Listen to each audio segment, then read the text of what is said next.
Hey guys, this is Vadim and welcome to Max Tech.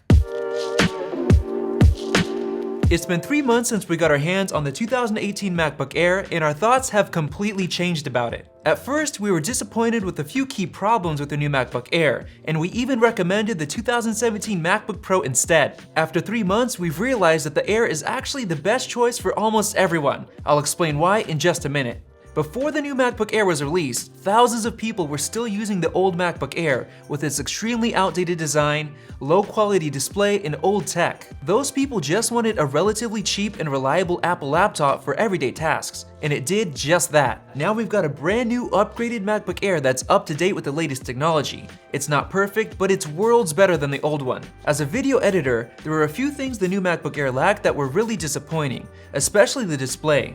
Even though it's packing a high-resolution Retina display, the screen itself just doesn't get very bright, and it's not nearly as color accurate as other MacBooks like the 2017 MacBook Pro. That's my biggest problem with it, but I've realized that it doesn't really matter for most people who don't do photo or video editing, and the display brightness is fine for almost everyone, at least until you try to take it outside on a bright day. The second biggest problem I had with it is the dual-core processor. Most of the laptop market has already moved on to quad-core processors, so it's a little disappointing to see that the Air hasn't. However, after using it for 3 months, I've realized that it runs basically everything you need on a daily basis pretty well. Many old MacBook Air users were completely fine with the speed of the old dual-core processor, and the new one's even faster. Something that really mattered on the old MacBook Air was the ports. It was loaded with tons of them, and the new one is limited to just 2. It kind of sucks, but you can get a USB hub on Amazon for relatively cheap to fix that problem. The last thing I want to complain about is the price. It's $1,199, $200 more than the old MacBook Air, making it a bit more difficult for many people to obtain. However, 3 months later, you can easily find a brand new 2018 MacBook Air for less than $1,100. In fact, it's currently on sale on Amazon for $1,079. I linked that sale in the video description below so you can check it out. In reality, the difference in price is well worth it for everything you're getting.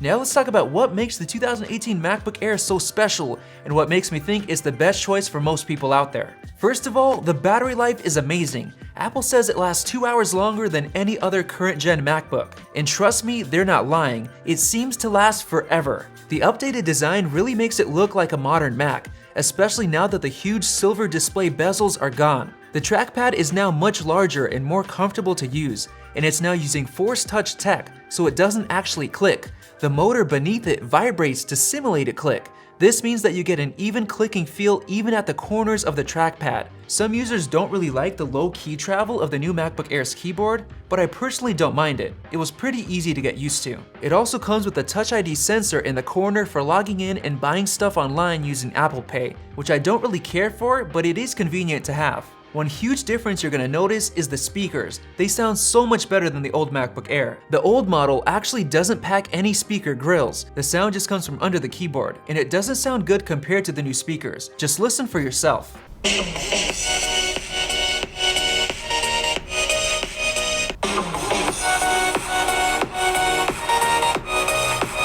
What's great about the new MacBook Air is that it comes with a T2 security chip, which enhances security, encrypts storage on the fly, and takes care of a bunch of different controllers so the processor doesn't have to. I personally believe that in about 6 years, Apple will release a new macOS software update that will require the T2 chip, basically putting an end to the Hackintosh. So if you're wanting to keep your MacBook for a long time, this is a huge reason to buy the new MacBook Air. Finally, even though it only has 2 ports, they're Thunderbolt 3 ports so they can deliver 40 gigabits per second of throughput to connect everything from external storage, external GPUs for gaming and video editing, and even connect a 5K display. The new MacBook Air basically offers everything the average user would need and more, from battery life and reliability to speaker and display quality. It's got you covered. Thanks to the 8th gen processor's modern technology, you can even do casual photo or video editing. It may take a bit longer than other Macs, but it'll get the job done. Now, if you're more serious about your professional work, like requiring a highly color accurate display, you should look to the MacBook Pro instead. And if you're doing a lot of graphics intensive work like video editing, investing a little bit more cash into the 2018 15-inch MacBook Pro is a wise choice. It'll easily pay for itself in time savings. Overall, the 2018 MacBook Air is the Mac that almost everybody should be buying in 2019. I'm extremely satisfied with it after using it for 3 months, and I truly believe that you will too. This has been Vadim with MacStack. Thanks for watching, and make sure to subscribe so you don't miss out on more videos like this one.